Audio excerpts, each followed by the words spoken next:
یہ صرف ایک کار نہیں، یہ خواب ہے، رفتار کا شاہکار، لگژری کا بادشاہ فراری۔ لیکن کیا آپ جانتے ہیں کہ اس عظیم برانڈ کی بنیاد ایک ایسے نوجوان نے رکھی تھی جو بچپن میں ریسنگ ٹیموں کے گیراج صاف کرتا تھا؟ یہ ہے فراری اینزو کی اصل کہانی، ایک میکینک سے دنیا کی سب سے مشہور سپر کار برانڈ تک کا سفر۔ 1898 اٹلی کا شہر موڈینا۔ اینزو فراری ایک غریب گھرانے میں پیدا ہوا۔ اس کا بچپن عام بچوں سے مختلف تھا۔ جہاں بچے کھلونوں سے کھیلتے، وہاں اینزو گھوڑوں کی دوڑ اور کار ریسنگ کے خواب دیکھتا۔ جب اس کے والد کا انتقال ہوا، اینزو صرف 18 سال کا تھا اور پہلی جنگ عظیم کے بعد وہ بالکل اکیلا رہ گیا تھا۔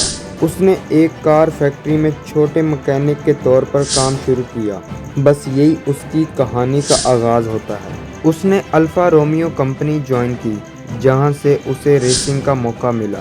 وہ بہترین ڈرائیور بنا، لیکن پھر اچانک اس نے ڈرائیونگ چھوڑ دی۔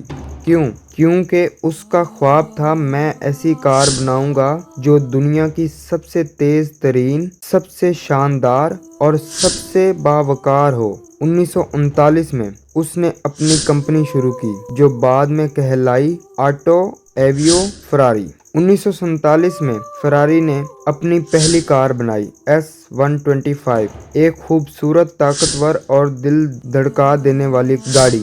جلد ہی فراری ریسنگ ٹریک پر چھا گئی۔ اس کی گاڑیاں صرف خوبصورت نہیں، ناقابل شکست تھیں۔ اینزو فراری کا مشن تھا، صرف وہی کار بناؤں جو جیت سکے، اور یہی وجہ تھی کہ فراری نے دنیا کی بڑی بڑی ریسیں جیتی، خاص طور پر فارمولا 1 میں، جہاں فراری کا نام آج بھی تاریخ کا حصہ ہے۔ اینزو کی زندگی میں کامیابی کے ساتھ دکھ بھی۔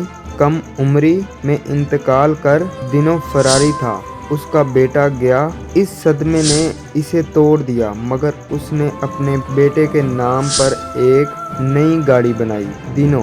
یہ صرف کار نہیں تھی، بلکہ اینزو کا جذباتی خراج عقیدت تھا۔ ایک دن ایک کامیاب بزنس مین لیمبورگینی جو ٹریکٹر بناتا تھا، فراری خریدنے آیا۔ کار میں مسئلہ ہوا تو وہ اینزو کے پاس شکایت لے کر گیا۔ اینزو نے طنزیہ انداز میں کہا، تم ایک ٹریکٹر والے ہو، کاروں کی سمجھ تمہیں کیا؟ یہی جملہ لیمبورگینی کو فراری کا سب سے بڑا حریف بنا گیا۔ یوں فراری نے نہ صرف کاروں میں بلکہ کہانیوں میں بھی مقابلہ پیدا کر دیا۔